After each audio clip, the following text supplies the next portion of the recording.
சென்னையில் களம் இறங்கியுள்ளார்கள் நவோனியா கும்பல். இதன் காரணமாக பொதுமக்களுக்கு தற்போது எச்சரிக்கை விடுக்கப்பட்டிருக்கிறது.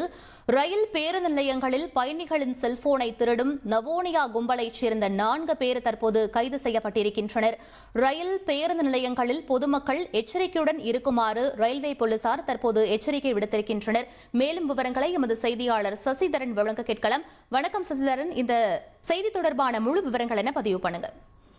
தமிழகத்தை பொறுத்த மட்டில் ரயில் நிலையங்களில் உஷார் நிலை ஏற்படுத்தியிருப்பதாக ரயில்வே போலீசார் தரப்பில் தெரிவிக்கப்பட்டது. குறிப்பாக சென்னை சென்ட்ரல் ரயில் நிலையம் மற்றும் எழும்பூர் ரயில் நிலையங்களில் வடமாநில செல்போன் கொள்ளையர் கும்பல் களமிறங்கியிருப்பதாக தகவல் வெளியாகி இருக்கிறது. நவோனியா என்கிற இந்த கும்பல் வடமாநிலம் ஜார்க்கண்ட், மேற்கு வங்காளத்தை சேர்ந்த நபர்கள் களமிறங்கி அவர்கள் செல்போன் திருட்டில் ஈடுபடுவதாக, அதாவது கூட்டம் நிறைந்த பகுதிகள், டிக்கெட் எடுக்கக்கூடிய இடம், தண்ணீர் பிடிக்கக்கூடிய இடம் உள்ளிட்ட இடங்கள்ல அவர்கள் கையில் ஒரு துணியை வைத்து அதை மறித்து செல்போனை கொள்ளையடி சிசிடிவி காட்சிகள் வெளியாகி இருக்கிறது.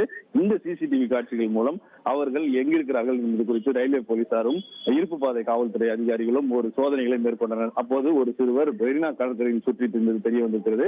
அந்த சிறுவரை பிடித்து விசாரணை மேற்கொண்ட போது இந்த கும்பல் இரவு நேரங்களில் இருளான பகுதிகளில் தங்கியிருந்து பகல் நேரங்களில் கூட்டம் அதிகம் இருக்கும் போது சென்ட்ரல் ரயில் நிலையத்தில் வந்து செல்போன் கொள்ளையில் ஈடுபட்டு அதை அருகில் இருக்கக்கூடிய கடையில் விற்பனை செய்து தங்கள் ஊர்களுக்கு பணத்தை பரிமாற்றம் செய்வதும் விசாரணையில் தெரிய வந்திருக்கிறது. இது தொடர்பாக ரயில்வே போலீசார் ஒரு சிறுவன் உட்பட 4 பேரை கைது செய்து தற்போது விசாரணையை மேற்கொண்டு வருகிறார்கள். விவரங்களுக்கு நன்றி சசிதரன்.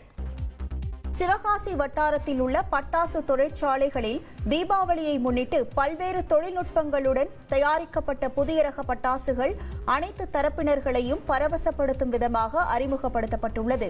தர்பூசணி, பிஸ்கட், பீட்சா போன்ற உணவுப் பொருட்களின் வடிவங்களிலும் கிட்டார், கார்ட்டூன் போன்றவைகளை மையமாக வடிவமைத்து சிறுவர் சிறுமியர்களை எளிதில் கவரும் விதத்திலும் மதுப்பிரியர்களை கவர்ந்தெடுக்கும் வகையில் பீர் பாட்டில் பட்டாசுகள் என நடப்பாண்டில் 12 வகையான புதிய ரக பட்டாசுகள் அறிமுகப்படுத்தப்பட்டுள்ளது.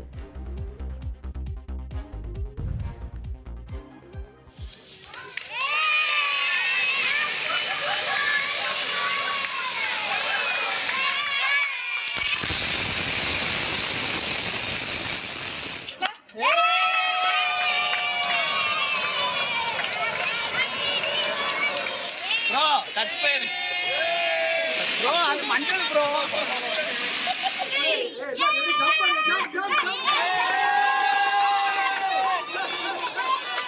ட்ரெண்ட ஃப்ரெண்ட் ஆக்கிக்கோங்க. தந்தி டிவியின் சப்ஸ்கிரைபர்ஸ் அண்ட் ஃபாலோவர்ஸ் குடும்பத்துல நீங்களும் இணையுங்க.